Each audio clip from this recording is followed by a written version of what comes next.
Seja na escola, universidade, trabalho, dentro de casa, nas ruas, o esporte é a pauta do dia. Quando o esporte é tratado de forma segmentada, como por exemplo, homem que joga vôlei, mulher que joga futebol, logo a questão de gênero entra em xeque. E afirmações do tipo, homem que joga vôlei é viado, mulher que joga futebol é sapatão, é bem comum para a maioria das pessoas. Não importa a idade, cor, credo, condição social, quando se fala em esporte, todos se sentem no direito e liberdade de colocar seus pontos de vista e convicções. E quando o assunto é gênero no esporte? O limite do respeito alcança o patamar do preconceito e da intolerância presentes no senso comum. Foi justamente pensando nestas posturas que decidimos abordar o tema gênero no esporte. Pedimos sua companhia nos próximos minutos para juntos edificarmos uma discussão fundamentada em estudos acadêmicos sobre a sociedade, o senso comum, preconceito e valores sociais. Está no ar o Academia do Esporte.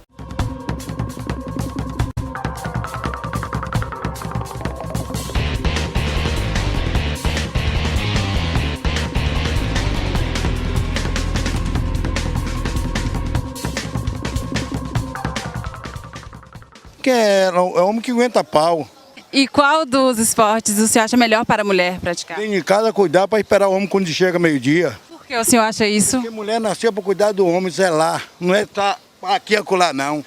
Está no ar o Academia do Esporte, um programa de web TV do Núcleo de Pesquisas em Estudos em Educação Física, Esporte e Lazer da Universidade Estadual do Sudoeste da Bahia.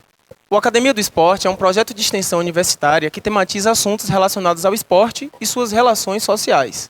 E hoje o Academia do Esporte traz como tema o esporte e o gênero. Como convidada, a professora Eni Vieira Moraes, doutora pela PUC São Paulo, querida do curso de Educação Física, está na Universidade Estadual do Sudoeste da Bahia desde 2000, que vai estar falando com a gente sobre o seu projeto de estudo, né, que diz respeito ao gênero e esporte. Seja bem-vinda, professora.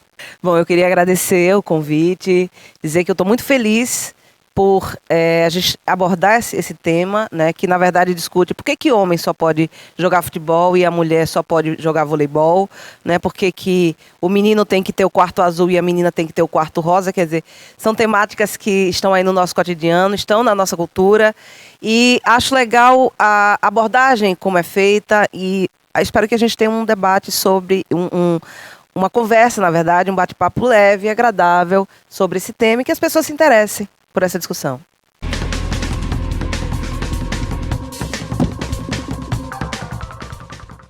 Quais esportes mais adequados, mais indicados para os homens? Eu acho futebol. O futebol, né? Futebol. Futebol. Bola, futebol. Eu acho que o homem deve praticar todos. Porque o futebol é um jogo que todo mundo... É o melhor do Brasil. Hoje é o futebol. Todo mundo gosta do futebol, joga bola, né? Qual o mais indicado para as mulheres praticarem? Eu acho que não é o vôlei. Por quê? Porque o vôlei sempre as mulheres gostam mais. E hoje o futebol brasileiro está perdendo porque as mulheres não estão jogando. Tem poucos times que jogam futebol brasileiro. Academia, natação.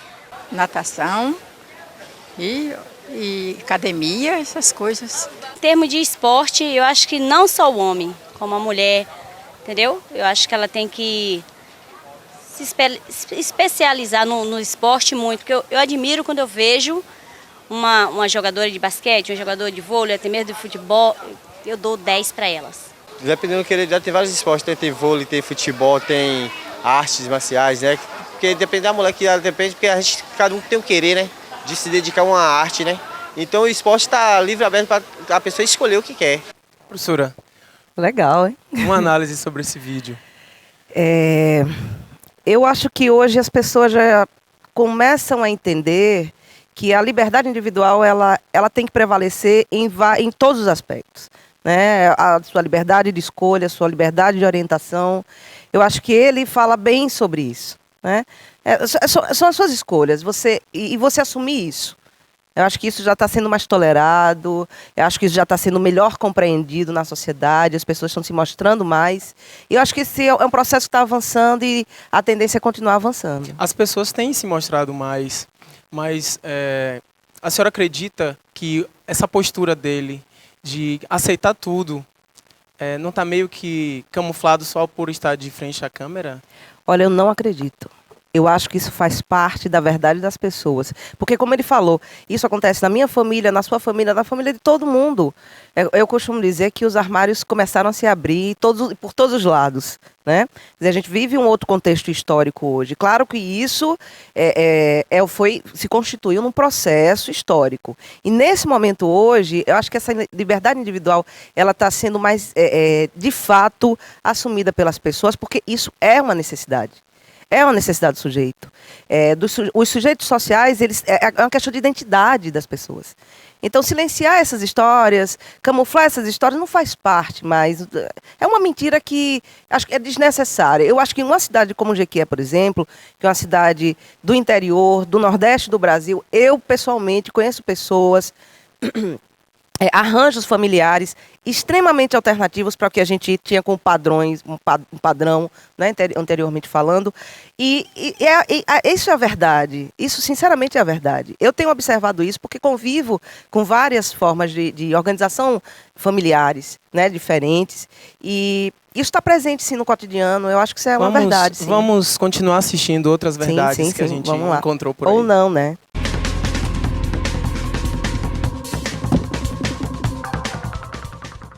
Futebol, quem é mais apropriado praticar, homem ou mulher? Eu acho que o futebol para os dois, mas mais para o homem. Futebol ou homem? Homem. Os dois. Todos os dois é bom. Voleibol, homem ou mulher? Vôlei. Mulher. Mulher. Para homem. Voleibol, eu não sei, mais para homem, né? Para o homem é melhor. O boxe, homem ou mulher? O homem. Boxe, homem. Homem. Hoje em dia, o boxe também pode ser para mulher, né? As mulheres cheias de coisa, não é legal. Natação, homem ou mulher? Os dois. Mas para homem. Natação é normal. Levantamento de peso, homem ou mulher? Eu acho que a mulher tem que manter em forma. Os dois, mas combina mais pro homem. Aí depende, né? Aqueles que têm capacidade para isso, que tem uns que não têm capacidade. Professora, o vídeo pode falar um pouco assim sobre o que está no imaginário popular das pessoas sobre a mulher no esporte, sobretudo no futebol. A senhora fez um estudo sobre as jogadoras de futebol baianas. Isso. Como a senhora vê? Eu vejo como a mídia também contribui para que esses padrões eles permaneçam. Né? Na verdade, a gente tem um aspecto dessa fala, porque assim, ele insinua que ele acha que todos os esportes, todos podem praticar sem problema. Mas na hora que a pergunta é mais direta, aí não. O boxe é o homem, o futebol é o homem, o voleibol é a mulher. Eu acho que a mídia tem uma parcela de responsabilidade muito grande em relação a isso. A senhora toca num tema bastante interessante, que é a mídia. Isso. Né? Como a mídia faz com que a gente enxergue a mulher no esporte? Eu entendo o seguinte, a gente parte de concepções muito duras, muito fechadas, que tem como fundamento, os elementos fundamentais, a nossa própria cultura, os nossos próprios valores sociais, né? E eles estão muito ligados a um perfil e um padrão específico de homem e de mulher, de corpo e comportamento de homem e mulher. A mídia, do meu ponto de vista, ela reproduz esses padrões. E esses padrões são absorvidos pela população de um modo geral. Mas o cotidiano, a realidade dos sujeitos, ela é muito maior do que isso. Ela é muito plural. Acontece que interessa à mídia mostrar certos valores e certos padrões e outros não. A mídia, de forma geral. De modo geral. E a nossa mídia baiana, como é que ela se comporta? Eu acho que reproduz esses mesmos valores ainda. Esse mesmo valor cultural que a gente sim. coloca como verdade. Porque... E a mídia faz com que a gente continue permanecendo, estabelecendo esses tipos de padrões. Porque nós temos várias instituições, a família, as religiões, a educação, que reproduzem, que estimulam essa reprodução. E a mídia simplesmente copia. Né? São valores sociais. A minha raiz, por exemplo, acadêmica é educação física. E eu lembro que quando eu comecei a estudar a história da educação física, a gente partia do princípio que existia um ser humano ideal. O homem era isso e a mulher era isso. O esporte praticado pelos meninos teria que ser esse, pelas meninas teriam que ser esse. Inclusive as aulas de educação física, quando a educação física começa no Brasil, eram aulas que eram separadas por gênero. Quer dizer, na época por sexo. Essa discussão de gênero nem tinha chegado na mais educação recente. física. Então, assim, esses esportes reproduziram, foi um espaço também da cultura onde esses valores foram se reproduzindo, historicamente se reproduzindo. A mídia vai, ajuda, e aí forma essa consciência.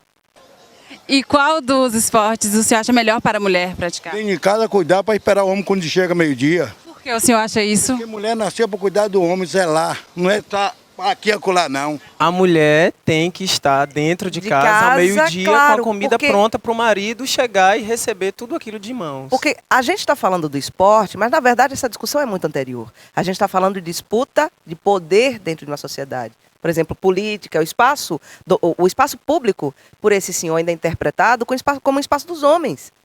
Por quê? A gente está disputando poder, né? E aí o esporte ele reproduz essa discussão, essa concepção, na verdade. E que, na verdade, também ele fala que o esporte que a mulher não deva praticar é aquele esporte que tem a violência. Por exemplo, ele fala o boxe. O boxe é um esporte praticado por homem. O homem que Aguenta pau. suporta. É o homem que aguenta pau. Aguenta pau. Mas há registros na história de que, por exemplo, no século XVII, as mulheres estavam participando da construção de ferrovias no Brasil. Eram chefes de família e garantiam o sustento de sua família, trabalhavam em trabalhos extremamente pesados. Então, o que é aguentar pau? Aí a gente pode abrir outra discussão sobre isso.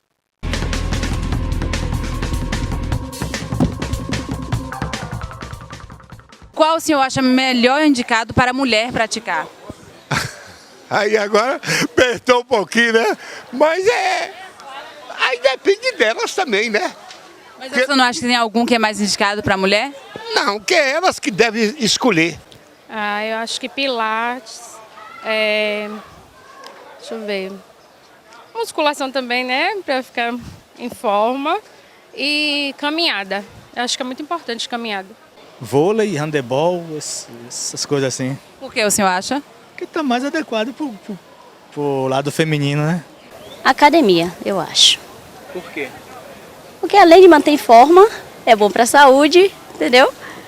É uma estética assim maravilhosa para a mulher, é o que eu acho. Então eu admiro quando eu vejo uma mulher com corpo bonito, vejo a mulher para cima, isso é muito bom. Natação e academia, essas coisas. Tem natação, tem jiu-jitsu, tem futebol feminino. Jiu-jitsu, com a mulher não combina. Boxe, eu não acho legal não. Professora, como é que a senhora pode estar assim falando pra gente? Porque normalmente as pessoas falam, ela não tem cara de professora. Existe essa cara da jogadora de futebol?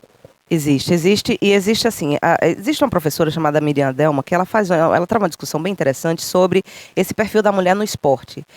Quando a mulher para estar na mídia ligada a algum esporte, ela normalmente tem que passar um padrão de feminilidade expresso no corpo para que seja identificada como mulher. Quando isso não acontece, a vida dessas pessoas, seja mulher ou homem, considerado gay, como houve o caso do Richarlison, por exemplo, a vida dessas pessoas é tomada por uma série de questionamentos e as pessoas, mas por que isso? Todo mundo tem que ter uma família, tem que ter filhos para ser atleta? O que é que prescinde? Não é a qualidade, a capacidade física, o desenvolvimento, a performance do atleta? Não. O que está em jogo é a sexualidade. É uma invasão muito forte e é uma discussão sinceramente superada. Infelizmente, a gente ainda vê essa reprodução e a valorização desse tipo de observação pela mídia. Isso é muito forte ainda. A falta do patrocínio para o futebol feminino está associada a isso, a senhora Sim, acredita? sem dúvida nenhuma. Para mim, primeiro, o futebol feminino no Brasil ele começa a ser impedido legalmente, né, na década de 40. Getúlio Vargas ainda lança a lei 3.199 que impede a prática de futebol e de outros esportes considerados masculinos para a mulher. Então, houve um impedimento legal. E depois, outras formas de boicote aconteceram em relação ao esporte. E essa mulher, digamos, que tem essas características mais masculinas ligadas ao esporte. Então, vários boicotes foram acontecendo, como, por exemplo, a falta de patrocínio, a falta de estrutura.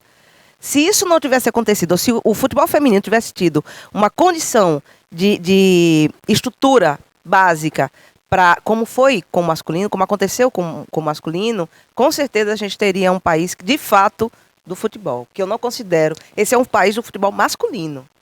É ou não é normal a mulher no esporte? Essa concepção de normalidade, eu acho bem interessante, na verdade. O que é complicado é e a gente precisa perceber que nas nuances que estão sendo colocadas, a gente está falando de espaços que são abertos ou fechados, porque as pessoas estão sempre disputando o poder e disputando esses espaços para estar e disputando os espaços para serem ocupados. Né? Então, a história do futebol feminino, não só aqui no Brasil, ela é muito marcada por essa disputa de espaço. Por exemplo, nos Estados Unidos, o futebol é muito praticado pelas mulheres, que também sofrem preconceito, mas menos do que aqui, porque lá os homens não disputam esse espaço com elas. Então, professora, tem algo que a gente também não pode deixar passar despercebido, que é a questão dos jogadores e jogadoras, né, que são gays, mas não se assumem. Teve o caso de Richarlison e tal. Eu queria que a senhora comentassem sobre essa questão da postura do ser humano, né, da mídia e pessoal mesmo em não assumir a sua condição. Quando eu falei do estudo da Miriam Delma, e outras pessoas falam sobre isso, infelizmente, quando um atleta se revela homossexual, ou gay, seja lésbica ou homossexual masculino, ou travesti, enfim, a vida dessa pessoa passa a ser realmente devastada. É muito mais interessante para a mídia apresentar informações sobre a sexualidade dessa pessoa do que sobre seu rendimento, sua performance. O que gera interesse e lucro é a sexualidade, discutir a sexualidade da pessoa e não a performance, rendimento, etc. Eu acho que por isso algumas pessoas ainda não chegaram nesse ponto de ter essa liberdade mais colocada e como uma condição mesmo do sujeito humano, né? Você vê agora no Brasil, a gente está tendo uma repercussão, eu acho, bem interessante sobre o senhor Feliciano, né, que está na Comissão de Direitos Humanos. Isso, né? perfeito. As pessoas estão se posicionando. Quando as pessoas são mais ligadas à cultura, isso é interessante. Mas é um artista, agora a Daniela Mercury, A Fernanda Montenegro. mas é porque ele é artista. Aí eles dão até uns descontos. Então, é normal para o artista ser gay, por exemplo. Não é normal para o atleta ser gay. Por quê? Porque a gente está muito ainda associando a imagem do sujeito forte, musculoso, a uma definição de sexualidade ligada a todos os fatores masculinos, né? Então, assim, força, virilidade, agressividade sempre foram características ligadas ao sujeito homem. Então, não se espera que um atleta do sexo biológico masculino, esse estereótipo, tenha um comportamento, seja gay, né? Seja gay. Eu acho que isso causa até uma frustração nas pessoas. Mas eu acredito que isso é uma bandeira também, que, por exemplo, a Marta já sempre falou tranquilamente sobre isso. Eu acho que essas outras gerações que vão vir aí tomando a sua liberdade como causa, eu acho que elas vão sim assumir essa condição também com maior afinco, sabe? Porque é o sujeito se expressando. Não importa se ela é extremamente feminina e gosta de mulher, qual é o problema? Já estamos chegando no fim do nosso programa e a gente queria agradecer a presença da senhora aqui. Foi um programa de estreia, nos trouxe muita felicidade estar podendo entrevistar a senhora, para a gente estar podendo estar levantando esse tipo de debate, que ele não fique marginalizado. Eu queria que a senhora fizesse as considerações finais, né? E de todo o coração, a Academia do Esporte agradece a sua vinda aqui e que a gente possa estar contribuindo para a discussão. Mais e mais na mídia, o que não acontece na grande mídia, mas aqui no nosso Academia do Esporte acontecerá sempre e mais vezes. Eu primeiro agradeço muito o espaço, me sinto extremamente lisonjeada, até porque a primeira entrevista que vocês fizeram, fiquei, assim, claro, ansiosa e tal pela discussão. Queria agradecer muito ao professor Pimentel, que pensou esse projeto. E o que eu acho legal desse projeto é a linguagem, essa outra forma de linguagem, não tão dura, não tão acadêmica, né, para a gente falar sobre coisas que estão no nosso cotidiano. Eu acho que a academia é isso. É trazer o conhecimento para o cotidiano. E vocês estão conseguindo fazer isso com maestria. E eu quero agradecer principalmente por ser um espaço para a gente aprofundar essa discussão de gênero. Gostaria de me colocar, inclusive, à disposição para qualquer outro momento, né, que a gente tenha essa possibilidade de novos encontros. Acho assim, é um desafio discutir gênero, mas é um desafio necessário. E eu estou aí segurando essa bandeira junto com vocês. Obrigada pelo espaço. Muito obrigada. E para você que quer ficar antenado no debate sobre esporte e gênero, a Academia do Esporte dá aqui algumas dicas de filmes que tematizam essa questão. A nossa primeira dica é Billy Elliot, um garoto de 11 anos que vive numa pequena cidade da Inglaterra, onde o principal meio de sustento são as minas da cidade. Obrigado pelo pai a treinar boxe, Billy fica fascinado com a magia do balé, ao qual tem contato através de aulas de dança clássica, que são realizadas na mesma academia onde pratica boxe. Incentivado pela professora de balé, que vê em Billy um talento nato para a dança, ele resolve então pendurar as luvas de boxe e se dedicar de corpo e alma à dança. Imperdível. A nossa segunda dica é Peladas com Véu. Nesse filme, uma jogadora de um time de futebol de Berlim fica sabendo a respeito do time iraniano de futebol feminino, que até o momento nunca teve oportunidade de jogar contra qualquer outro time. Ela convence sua equipe local, que tem jogadoras de origem alemã, turca, grega, coreana e tunisiana, a tentar mudar isso. Marlene começa a procurar por apoiadores para sua ideia. Como ela não os encontra na Alemanha, viaja até Teherã e inicia uma fascinante e difícil peregrinação pelas instituições iranianas e seus preceitos islâmicos sexistas. E para finalizar nossa sessão de cinema sobre esporte e gênero, recomendamos Driblando o Destino. Aqui, o sonho de uma jovem garota indiana é seguir o caminho de seu ídolo, David Beckham, e se tornar uma jogadora profissional de futebol. Entretanto, ela enfrenta problemas em sua família, que deseja que ela siga os costumes iranianos tradicionais, assim como sua irmã mais velha, Pink. O confronto entre as partes chega ao ápice quando Jasmine é obrigada a escolher entre a tradição de seu povo e seu grande sonho. É isso aí. Assista e nos diga o que achou. Entre em nossa página na internet em www.esb.br/Academia do Esporte. Curta nossa fanpage no Facebook e nosso canal no YouTube. Divulgue nosso vídeo e faça parte dessa cruzada pedagógica intitulada Academia do Esporte. Até a próxima!